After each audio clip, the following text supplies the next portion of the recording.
Амазонка. Тіпті оның атының өзі жұмбақ сыр мен таңданыс сезімін тудырады.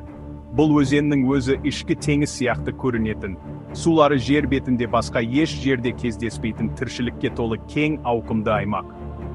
Мыңдаған шақырымға созылып жатқан бұл өзен планетамыздың ең маңызды экожүйелерінің бірінің тіршілік көзі. Таңғажайып биоәртүрлілік пен теңдесі жоқ экологиялық маңыздылық орны. Амазонка өзенінің бассейні, кең жайылған тропикалық орман, батпақты жерлер және су жолдары, ең жоғарғы көрсеткіштер орны.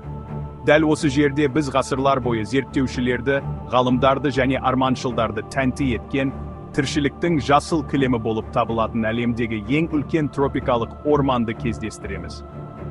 Биік ағаштардан көлеңкелі орман түбіне дейін Амазонка табиғат шеберлігінің күшіне куә болатын тіршілік симфониясымен толы. Бірақ Амазонка табиғаттың ұлылығының көрінісі ғана емес. Ол жер жүйесіндегі маңызды орган болып табылады. Жаһандық климатты реттеуде және біз білетін өмірді қолдауда маңызды рөл атқарады. Оның кең ормандары атмосферадан миллиардтаған тонна көмірқышқыл газын сіңіріп, сақтайтын үлкен көміртегі қоймасы ретінде қызмет етеді. Дегенмен, бұл орын толмас экожүйе бұрын соңды болмаған қауіптерге тап болуда. Ағаш кесу, кен өндіру және ауыл шаруашылығымен байланысты ормандардың жойылуы тропикалық орманды дабыл қағарлықтай жылдамдықпен жойып жатыр. Біздің әрекеттеріміздің салдары өте ауыр. Ол тек Амазонкадағы нәзік тіршілік тепе-теңдігіне ғана емес, сонымен бірге тұтастай алғанда, біздің планетамыздың денсаулығына да әсер етеді. Амазонка өзені, табиғаттың ұлы күші, Оңтүстік Америка құрлығы арқылы ирелеңдеп ағады. Аспанды бейнелейтін күміс лента. Оның үлкендігін түсіну кейін, оның сулары сансыз салаларды байланыстыратын және ландшафтты қалыптастыратын лабиринттік желі. Бұл өзеннің масштабын шынымен түсіну үшін сандық ашу сапарына шығу керек. Амазонка, оны қалай өлшеуге байланысты, 4000 шақырымнан астам созылып жатқан әлемдегі ең ұзын өзен атауына ие. Оның ағысы теңдесі жоқ. Әр секунд сайын Атлант мұхитына 209 000 текше метр су құяды. Бұл көлем соншалықты үлкен. Ол әлем мұхиттарына кіретін барлық тұщы судың 5-тен 1-іне жауап береді. Жаңбырлы маусымда өзеннің ені таңғаларлықтай 30 мильге дейін ұлғаюы мүмкін. Айналадағы орманды су басқан ғажайып әлемге айналдырады. Оның тереңдігі де әсерлі. Кей жерлерде 300 футтан асады. Бұл оның тасымалдайтын су көлемінің үлкендігін көрсетеді. Бұл су лабиринтінде жүзу адамзаттың тапқырлығының дәлелі болып табылады. Өйткені, оның суларында кішкентай қайықтардан бастап, үлкен жүк кемелеріне дейін барлық өлшемдегі қайықтар жүзеді. Амазонка жай ғана бір тұтас емес, керісінше, өзара байланысты су жолдарының күрделі жүйесі. Әр қайсысының өзіндік ерекшелігі бар, 1100-ден астам салалар негізгі өзенге құйылып, бүкіл тропикалық орман экожүйесін қолдайтын тіршілік желісін құрайды. Амазонканы түсіну үшін, оның керемет көлемінен тысқары қарап, ол қолдайтын тіршіліктің күрделі торына үңілу керек.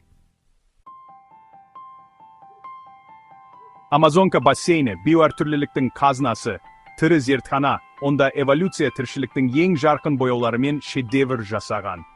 Биік ағаштардан орман түбіне дейін әрбір қуыс таңғажайып өсімдіктер мен жануарларға толы. Олардың көпшілігі жер бетінде басқа еш жерде кездеспейді.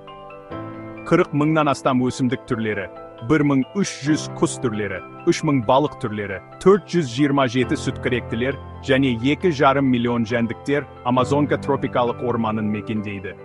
Бұл тіршіліктің молдығы тропикалық орманның жасы мен климатының тұрақтылығының дәлелі болып табылады.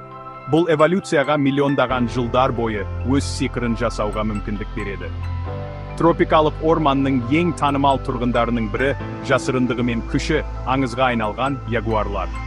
Амазонка сонымен қатар су жолдарында әсем жүзетін ойыншы жаратылыстар, алып құндыздардың да мекені. Маймылдар ағаштардың арасында секіреді.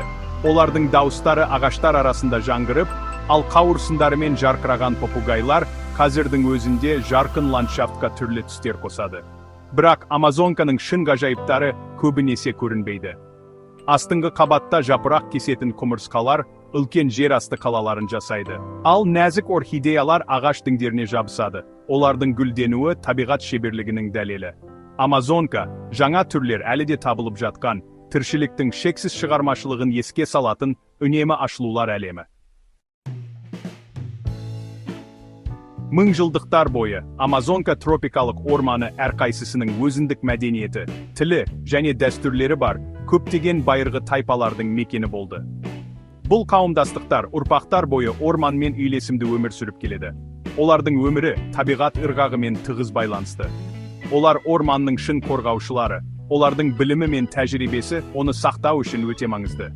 Амазонканың байырғы халықтары тропикалық орманның күрделі жұмыс істеуін терең түсінді. Олар дәрілік өсімдіктер, тұрақты аң аулау және балық аулау әдістері, сондай-ақ бұл күрделі экожүйедегі тіршілікті қолдайтын нәзік тепе-теңдік туралы мол білімге ие. Олардың дәстүрлері ұрпақтан ұрпаққа беріліп, мәдениетінің сабақтастығын және олар мекен ететін орманның сақталуын қамтамасыз етеді. Алайда, ресурстарды өндіру және экономикалық пайда табу мақсатында келген бөтен адамдардың келуі байырғы қауымдастықтарға жойқын әсер етті. Аурулар, қоныс аудару және мәдени эрозия бұл ежелгі мәдениеттердің өмір сүруіне қауіп төндіріп, үлкен шығынға ұшыратты. Осы қиындықтарға қарамастан, көптеген байырғы топтар өз жерлерінің құқықтары мен дәстүрлі өмір салтын сақтау үшін күресуді жалғастыруда. Олардың күресі тек өз қауымдастықтарын қорғау ғана емес, сонымен қатар болашақ ұрпақ үшін Амазонка тропикалық орманын қорғау туралы. Олардың дауыстары тропикалық орманға төніп тұрған қауіптер туралы хабардарлықты арттыруда және оны қорғау үшін күресуде өте маңызды. Байырғы халықтардың құқықтарын мойындау және құрметтеу тек әлеуметтік әділеттілік мәселесі ғана емес, сонымен қатар Амазонканың ұзақ мерзімді өмір сүруін қамтамасыз етудің маңызды қадамы.